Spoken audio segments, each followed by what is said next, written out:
Education TV के नाजरीन अस्सलाम वालेकुम।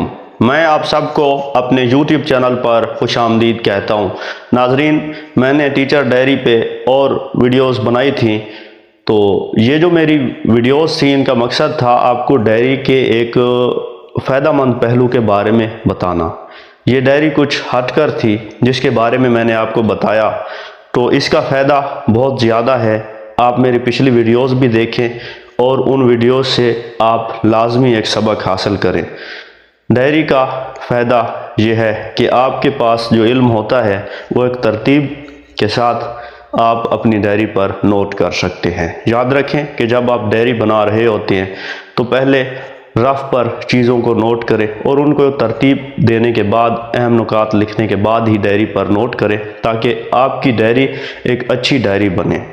तो अगर आप इंग्लिश की डायरी बना रहे हैं, ज़ख़ीरे अल्फाज के बारे में बना रहे हैं, तो पहले आप टॉपिक का इंतखाब करें। मिसाल के तौर पर आपने सब्ज़ियों के नाम तलाश करने हैं, तो रफ पर जितनी भी आपके पास फहरिस्त बनती है उसको बनाएं और उसके बाद उसको अपनी डायरी पर नोट करें।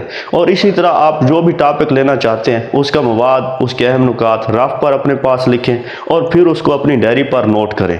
अगर आप डायरी लिखते हैं, अपने जज्बात एहसासात को नोट करते हैं या अपने इल्मी सरमाया को महफूज रखना चाहते हैं, तो यकीनन ये एक मौसर तरीका है, इस पर आपको अमल करना चाहिए।